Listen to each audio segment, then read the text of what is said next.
पर मुझे भगवान में विश्वास नहीं है। आप बताओ भगवान होते हैं कि नहीं? मुझे लगता नहीं होते। गुरुजी हम भी तो नहीं थे 70 साल पहले। बेटा आप नहीं थे, हम नहीं थे, पर 100 साल पहले देश तो रहा होगा ना भारत। हाँ। नासा का गठन कितने साल पहले हुआ? नासा गठन पता नहीं। जय श्री राधे श्याम मित्रों, स्वागत है आप सभी का आज के इस वीडियो में। मित्रों आज महाराज जी के सामने इस लड़के ने किया मुकाबला। जी हाँ मित्रों, इस लड़के ने महाराज जी से कहा कि मैं भगवान को नहीं मानता हूँ और आप यदि भगवान को मानते हैं तो मुझे भगवान का दर्शन करवाइए। मित्रों महाराज जी दंग रह गए इस लड़के की बात सुनकर।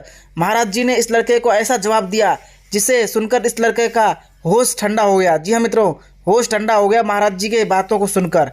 महाराज जी ने दिया धमाकेदार जवाब। इस लड़के ने कहा कि मैं भगवान को नहीं मानता हूँ और भगवान को मैंने नहीं देखा है और मैंने साइंस को देखा है तो साइंस को मानता हूँ। तो महाराज जी ने इस पर क्या कहा जिसे सुनकर ये व्यक्ति, ये लड़का घबरा गया, घबरा के बेहोश हो गया। जी हाँ मित्रों, वीडियो के अंत तक बने रहे। लड़का बेहोश हो गया महाराज जी की बातों को सुनकर और दंग रह गया। भगवान का दर्शन करने के लिए महाराज जी से करने लगा बहस। सुनिए वीडियो में क्या हुआ आगे। वीडियो देखकर आप सभी आश्चर्य रह जाएंगे, आपके रोंगटे कांप जाएंगे। जी हाँ मित्रों, मेरे को आपसे एक क्वेश्चन है।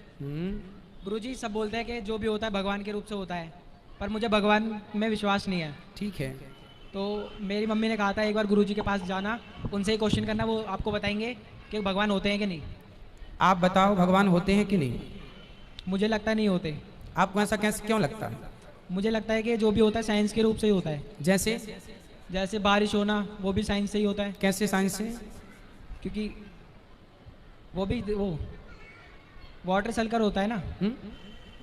वो वाटर सर्कल होता है ना, जो वाटर जाता है फिर उस बादलों में, फिर उससे बारिश होती है।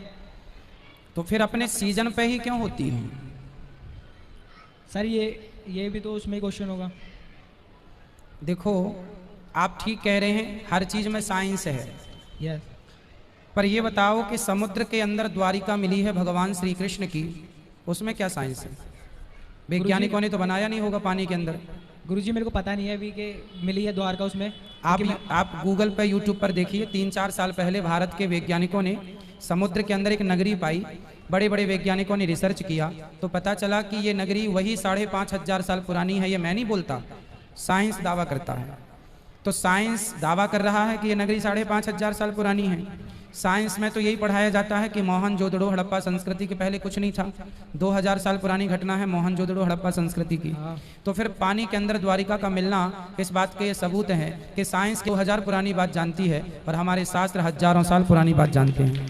ये मैं नहीं प्रूव कर रहा हूँ, साइंस प्रूव कर रहा है। अब दूसरा, गुरुजी अंतरिक्ष से आपने सुना होगा ऊपर अंतरिक्ष में ओम की ध्वनि निकल रही है, ऐसा साइंस ने माना है। आपने पढ़ा है साइंस का ये? नहीं गुरुजी। आप गूगल करके देखिए मेरी हर बात को, गूगल पे आपको सब मिलेगी।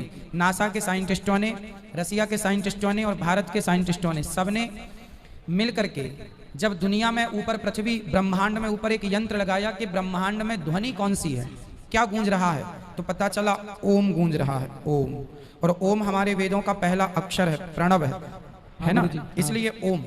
तो ये सिद्ध हो गया कि जो हम पढ़ रहे हैं ओम, ये ब्रह्मांड में भी गूंज रहा है। ऐसा मैं नहीं साबित करता, साइंस। जैसे राम सेतु मानव निर्मित है, नासा के साइंटिस्टों ने प्लस भारत के वैज्ञानिकों ने 10 साल तक रिसर्च की इस पर। कितने साल तक? 10 साल तक। 10 साल तक रिसर्च करने के बाद आखिर नासा को कहना पड़ा कि ये मानव निर्मित है। तो आज जो अवशेष है हमारे देश में भगवान श्री राम के द्वारा निर्मित जो राम सेतु है, तो उससे ये सिद्ध होता है कि ये राम सेतु हमारे पुराणों में इसका उल्लेख है और केवल लिखा नहीं है पुराणों में, उसका सबूत है राम सेतु। तो जब राम सेतु है तो फिर राम के भी होने की सत्यता मालूम होगी कि जब राम का सेतु मिल गया तो राम भी है। तो साइंस भी तो प्रूव कर रहा है। आप बद्रीनाथ जाइए, केदारनाथ जाइए, बद्रीनाथ में पूरा बर्फ का माहौल रहता है, सुना आपने? बद्रीनाथ जी में पूरा बर्फ का माहौल, पूरा पहाड़ों में क्या होता है?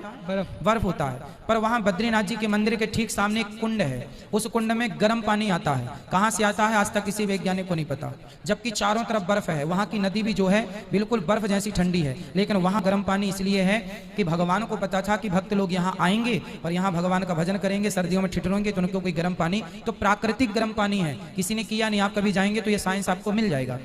तो आखिर हमारे जो सनातन धर्म में ये ठंडियों की जगह गर्म पानी मिलना, राम सेतु का मिलना, द्वारिका का मिलना, भगवान श्री कृष्ण ने 5,500 साल पहले महाभारत के युद्ध में वो अर्जुन का रथ चलाए थे। आप मानते हैं? कुरुक्षेत्र में पुरातत्व विभाग ने जब खुदाई की तो आज भी अवशेष मिल रहे हैं महाभारत के। तो इन अवशेषों के मिलने से क्या सिद्ध हो रहा है कि भगवान कोई कल्पना नहीं है, भगवान प्रत्यक्ष थे। कितने सबूत मिल चुके हैं। अब फिर भी कोई कहे कि मैं ईश्वर को नहीं मानता, तो फिर मेरा सवाल आपसे है कि यदि आप ईश्वर को नहीं मानते तो नहीं मानने में बताइए आपका फायदा क्या है? कुछ फायदा नहीं है। और यदि आप मानेंगे तो नुकसान क्या है? नुकसान भी कुछ नहीं है। फिर जब फायदा भी कुछ नहीं, नुकसान भी कुछ नहीं, तो मान लो आपके पिताजी का नाम बताओ क्या है? पप्पू सिंह। पप्पू सिंह, वो आपके पिताजी हैं। आपके पास क्या सबूत है? प्रूफ तो नहीं है। प्रूफ नहीं है। जब बिना प्रूफ को आप एक आदमी को बाप कह सकते हैं तो भगवान की प्रूफ की जरूरत ही क्या है? धन्यवाद गुरुजी। खुश रहिए। आप मानेंगे भगवान को या नहीं? हाँ मानूंगा। क्यों मानेंगे? मैंने कहा इसलिए नहीं, आपके दिल से, आप दिल से फील कीजिए, आप दिल से हमारी गीता को पढ़िए, आप दिल से रामचरितमानस को पढ़ो। बेटा क्या नाम है आपका? कुणाल। कुणाल, बेटा ऐसा है, आप अच्छे हैं। आज तक किसी मुसलमान ने ये नहीं कहा कि मैं बाइबल को नहीं मानता हूं। आज तक किसी ईसाई ने नहीं कहा, आज तक किसी मुसलमान ने नहीं कहा कि मैं कुरान को नहीं मानता। आज तक किसी ईसाई ने नहीं कहा कि मैं बाइबल को नहीं मानता। लेकिन लाखों हिंदू ये कहते हैं कि मैं भगवान को नहीं मानता। यही सनातन धर्म का सबसे बड़ा दुर्भाग्य है। बेटा मैं आपको बता दूं, नासा का गठन कितने साल पहले हुआ? नासा गठन पता नहीं बेटा 1950 में नासा का गठन हुआ। 1950 से कुछ वर्ष पहले 1950 में सैटेलाइट छोड़ी जाने लगी। तो 10 साल पूर्व ले लो, 20 साल पूर्व ले लो। उसके पहले आप ये बताइए सूर्य ग्रहण कब पड़ता है? ये कौन बताता है? सूर्य ग्रहण किस तारीख को कितने बज के कितने मिनट पे पड़ेगा, कौन बताता है? नासा वाले। नासा तो 70 साल पहले था ही नहीं, 80 साल पहले था ही नहीं, चलो 100 साल लो, 100 साल पहले तो नासा था ही नहीं। फिर कौन बताता था?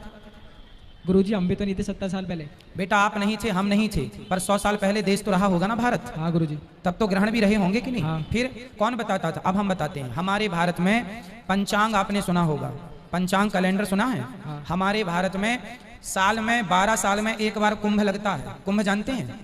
नहीं गुरुजी। कुंभ नहीं जानते? नहीं। हरिद्वार में 12 साल में एक बार कुंभ लगता है। प्रयागराज में कुंभ का मेला भी लगा था। हाँ, कुंभ का मेला लगा था ना।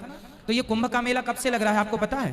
नहीं गुरुजी। हजारों साल से चला रहा, कोई आज से नहीं लग रहा बेटा, हजारों साल से। और 12 साल में किस तारीख को कब से कुंभ स्टार्ट होगा? हमारे भारत के ऋषि मुनियों ने पंचांग में 100 साल पहले 100 साल बाद किस तारीख को किस डेट पर चंद्र ग्रहण सूर्य ग्रहण कितने बज के कितने मिनट पे पड़ेगा, साइंस तो नासा को आज पता चला। हमारे ऋषि मुनियों ने पंचांगों के द्वारा यह गणना हमको हजारों साल पहले बता दी थी। तुलसीदास जी ने हनुमान चालीसा में पृथ्वी से सूर्य कितना दूर है बताओ? पृथ्वी से सूर्य? हाँ बहुत दूर है। 14 अरब किलोमीटर। कितना? 14 अरब। 14 अरब किलोमीटर दूर है पृथ्वी से सूर्य, वैज्ञानिक कहते हैं। और यही बात गोस्वामी तुलसीदास जी ने हनुमान चालीसा में लिख दी। युग युग सहस्त्र, युग सहस्त्र योजन पर भानु। अब आप योजन का और सहस्त्र युग का हिसाब निकालेंगे तो 14 अरब ही निकल के आएगा। युग सहस्त्र योजन पर भानु लीली होता ही मधुर फल जानू। तो साइंस बेटा जो कह रहा है हमारे ऋषि मुनियों ने लिख दिया। बताइए गुरुत्वाकर्षण का सिद्धांत किसने दिया? गुरुत्वाकर्षण का? हाँ न्यूटन ने। न्यूटन। किसने? न्यूटन। न्यूटन ने गुरुत्वाकर्षण का सिद्धांत कब दिया? पता नहीं। नहीं पता? लगभग 300 साल पहले। लेकिन आप आश्चर्य मानेंगे कि न्यूटन के पहले हजारों साल पहले हमारे महर्षि कणाद हुए हैं, उन्होंने गुरुत्वाकर्षण का सिद्धांत दिया है। महाभारत में आपने सुना होगा रावण के पास कुछ अमर सेना थी और भगवान श्री कृष्ण की जो सेना थी ना वो भी अमर थी, जो कौरवों के पक्ष में लड़ रही थी, जिसका नाम था नारायणी सेना। नारायणी सेना तो कभी मरेगी ही नहीं। फिर उसका क्या किया गया जानते हैं? उसको भीम भैया ने यहां से फेंक फेंक के कहां पहुंचाया? जो गुरुत्वाकर्षण का आज भी सैटेलाइट वहां भेजी जाती है जहां पृथ्वी का गुरुत्वाकर्षण समाप्त हो जाता है, तो वहां पर फेंका। तो पता था ना कि कितनी दूरी से गुरुत्वाकर्षण समाप्त हो रहा है। हाँ। तो महाभारत में रामायण में ये सारी चीजें का उल्लेख है। महाभारत में ये तक लिखा हुआ है कि उस जमाने में भी बंदूकें चलती थी, उस जमाने में भी तोपें चलती थी, ब्रह्मास्त्र जैसी मिसाइलें उस जमाने में भी थी। तो आज का साइंस और तब का साइंस बेटा बहुत सारी बातें हो सकती हैं इसमें।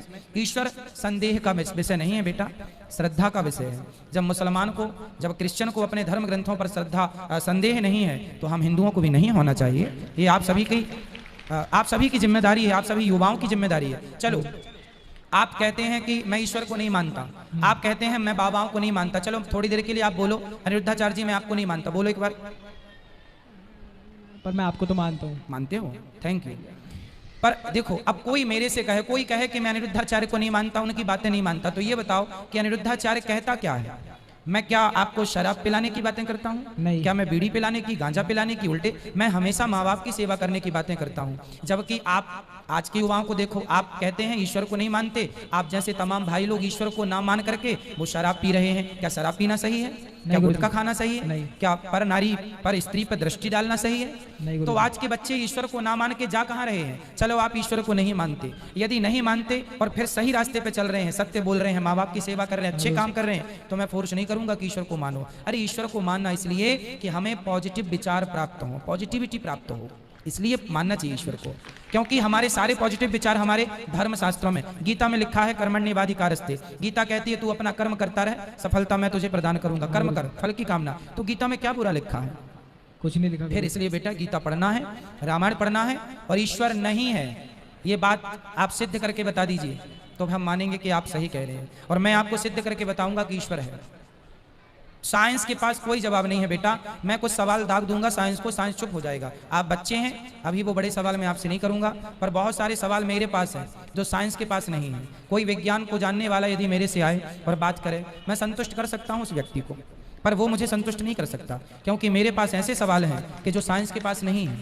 पर साइंस के ऐसे लाखों सवाल आप मेरे से पूछिए जिसका मैं उत्तर देता चला जाऊँ।